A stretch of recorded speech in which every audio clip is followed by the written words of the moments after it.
The text message glowed on her screen at 2:17 a.m. I miss you so much it hurts to breathe sometimes. Emma stared at the unknown number, her heart racing. She almost deleted it, clearly meant for someone else, but something in those raw, broken words made her fingers hover. That single, mistaken text would connect three wounded souls and change their lives forever. If you've ever felt that life-altering moments can come from the most unexpected places, hit that like button. And subscribe to see more stories that remind us how connection can find us, even when we're at our lowest. Now, let's dive into how one accidental text message created a family where there was once only loneliness. James Morgan stared at his phone in horror. He'd meant to text his late wife's number, something he did when grief overwhelmed him. But his trembling fingers had misdialed. Now some stranger had received his most vulnerable confession. He threw the phone onto his couch and buried his face in his hands, the silence of his apartment broken only by the soft ticking of the clock on the wall. 3 years since the accident, and the pain still ambushed him in the dead of night. Down the hall, his 6-year-old daughter Lily slept, blissfully unaware of her father's midnight breakdown. James had gotten good at hiding his grief from her, saving his tears for these quiet hours when she couldn't see how badly he was still struggling. Single parenthood had thrust him into a role he never felt prepared for. And tonight, on what would have been his 10th wedding anniversary, the weight felt unbearable. Emma Chen sat up in her bed, still staring at the message. As a trauma counselor, she recognized despair when she saw it. The rational part of her brain said to ignore it. People misdial all the time. But something about those words resonated with her own hidden pain. After her fiancé had walked out 6 months before their wedding, leaving nothing but a note, she'd built walls around herself that no one had penetrated. I think you have the wrong number, she typed, then paused. She couldn't just leave it at that. But whoever you're missing, I hope you find peace tonight. James saw the response and felt a flush of embarrassment wash over him. Great. Now some stranger was pitying him. He almost didn't respond, but basic courtesy won out. I'm sorry for bothering you. You're right, wrong number. Please forget it. Emma's fingers moved before she could overthink it. No need to apologize. We've all been there, missing someone at 2 a.m. when the world feels too quiet. James stared at the message. There was no judgment in it, just simple understanding. Something in him cracked open. It's my wife's birthday, would have been. She died 3 years ago. Emma's heart constricted. She'd spent her days counseling people through grief. But something about this anonymous exchange felt more authentic than many of her sessions. I'm so sorry. That kind of pain doesn't follow a timeline, does it? No, James typed back. And I have to be strong for our daughter during the day. Night is when I fall apart. Emma hesitated. This was crossing boundaries, talking to a stranger in the middle of the night, but she couldn't ignore someone in pain. It went against everything she believed in. Being strong doesn't mean never falling apart. It means picking yourself up afterward. Your daughter is lucky to have a father who loves her mother so deeply. James felt tears sliding down his face. This stranger had given him more comfort in 3 text messages than he'd received in months of polite condolences and awkward conversations with friends who didn't know what to say anymore. Thank you. I should let you sleep. I'm Emma, she replied, surprising herself. James, he answered after a long pause. And thank you, Emma. The next morning, James woke to Lily bouncing on his bed, her dark curls so like her mother's, wild around her face. Daddy, it's Saturday, pancake day. He forced a smile, pushing away the embarrassment of last night's text exchange. Coming right up, princess. As he mixed batter in the kitchen of their modest apartment, his phone buzzed. Good morning, James. I hope today is gentler than last night. Emma. He stared at the message, unsure how to respond. In the harsh light of day, the intimacy of their midnight conversation felt strange. But there was something about Emma's kindness that had punctured his isolation. Thank you. Making pancakes with my daughter. Small victories. Emma smiled at her phone. She hadn't planned to text him again. But something about this stranger's struggle had stayed with her through the night. As a counselor, she knew the importance of boundaries, but this didn't feel professional. It felt human. Across town, Emma was preparing for her Saturday volunteer shift at the Children's Hospital. Her apartment was sleek and organized, a place for everything in its place. Friends called it minimalist. She knew it was just empty, like her life had become after Daniel left. At the hospital, Emma worked with children facing serious illnesses, using art therapy to help them process their fears. Today she was scheduled with a new patient, a 6-year-old girl with recurring leukemia who had recently relapsed after a year in remission. When Emma entered the room, she found a small girl with familiar dark curls drawing intensely at a table. "Hi there, I'm Emma. You must be Lily." The girl looked up, her eyes, startlingly blue against her pale face, lighting up. "Are you the art lady? Daddy said you'd help me make something pretty for my room." Emma's heart stuttered. It couldn't be the same Lily, that would be too coincidental, too much like the universe playing matchmaker. But as she set up the art supplies, she couldn't help asking, "Is your dad here today?" "He went to get coffee. He didn't sleep good last night. He thinks I don't know, but I heard him crying." Emma's hand stilled on the paintbrushes she was arranging.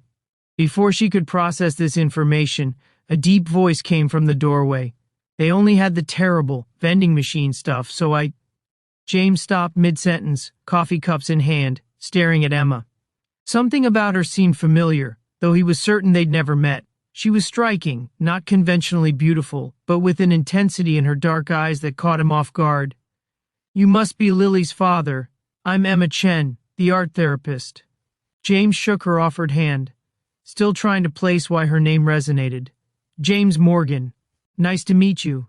They maintained professional distance throughout the session, but James couldn't help noticing how Emma drew his daughter out, getting Lily to talk about her fears of returning to the hospital in ways she never had with him. For the first time in weeks, he heard his daughter laugh without restraint. As they were packing up, James's phone buzzed. He glanced down to see a text from the Emma he'd texted last night. "Hope your day got better. Pancakes sound like a perfect start." He looked up sharply at the therapist, who was helping Lily clean paintbrushes. It couldn't be. But how many Emmas would text him on the same day? "Ms. Chen," he said carefully. "This might sound strange, but did you receive a misdirected text last night?" Emma froze, the recognition dawning in her eyes. 2:17 a.m.? Lily looked between them, confused by the sudden tension. "Daddy, do you know Miss Emma?" James ran a hand through his hair, embarrassment flooding him. "We, accidentally texted last night." Emma's professional composure cracked as she let out a small laugh. "Well, that's quite a coincidence. The universe is weird sometimes," Lily announced with the certainty only children possess. "My mom used to say coincidences are just God's way of staying anonymous." James felt his throat tighten at his daughter's casual mention of her mother, something that had become increasingly rare. Emma's eyes softened as she looked at Lily. "Your mom sounds very wise." "She was," Lily said matter-of-factly. "She's in heaven now, but she sends me signs sometimes, like butterflies. And maybe you." The simplicity of her statement hung in the air between them. James cleared his throat, desperate to break the moment before he embarrassed himself further. "We should let Miss Chen get to her next patient, Lily." Emma handed Lily her artwork, a vibrant painting of 3 figures holding hands under a sky full of butterflies. "Same time next week?" As they walked to the parking lot, James couldn't shake the feeling that something significant had just happened. His phone buzzed again. So, that was unexpected. Coffee sometime? As friends? Or just to talk? No pressure. He stared at Emma's message, his thumb hovering over the keyboard. For 3 years, he'd shut down any possibility of connection beyond Lily. His grief had become comfortable, a way to keep Sarah's memory alive. But for the first time, he felt a pull towards something else, not replacing his loss, but perhaps adding something new alongside it. Coffee would be nice, he typed back, as friends. What James didn't know was that Emma was sitting in her car, heart racing as she sent that message. Professional boundaries existed for a reason, and she was crossing them. But something about James and Lily had broken through her carefully constructed walls. Perhaps it was seeing her own pain reflected in James's eyes, or the way Lily spoke about her mother with such open love. so different from how Emma had learned to hide her feelings as a child in a household where emotions were considered weaknesses. Their coffee meeting was awkward at first. They sat across from each other at a small cafe, both hyper-aware of the strange circumstances that had brought them together. "I should apologize again for that text," James said, staring into his cup. Emma shook her head. "Don't. Sometimes we need to be seen at our most vulnerable to connect authentically." "Is that the therapist talking?" She smiled. "Maybe, but it's also just Emma." Slowly the tension eased. They discovered shared interests. Both loved old jazz records and hiking the trails outside the city.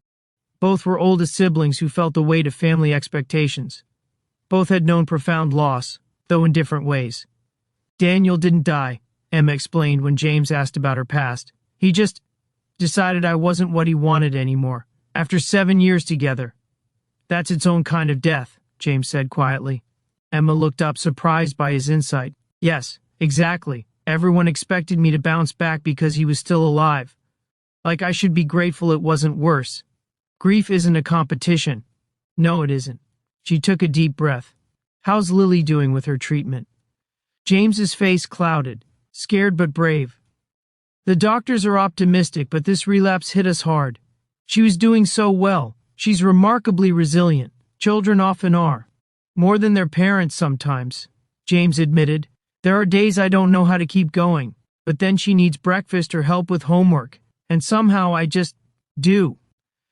"That's love," Emma said simply.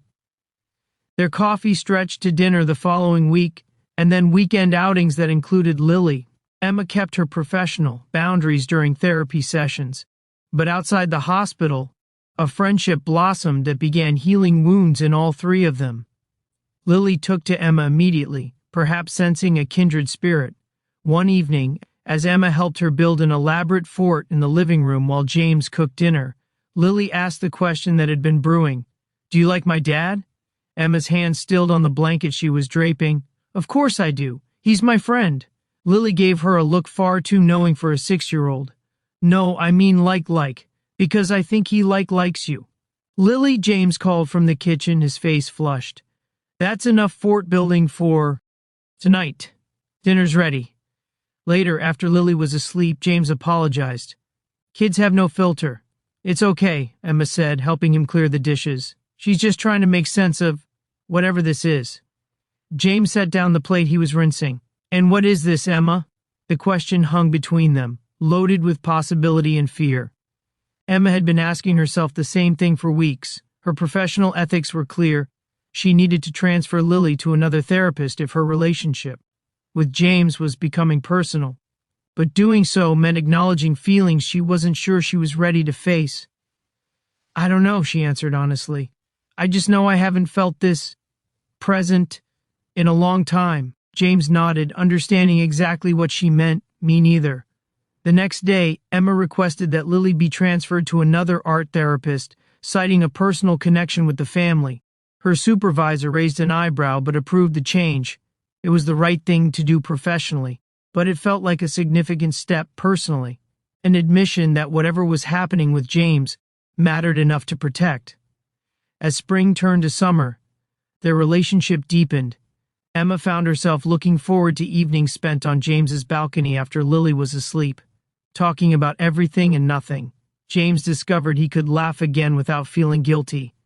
And Lily, despite the challenges of her treatment, flourished in the warmth of their growing connection. But shadows remained.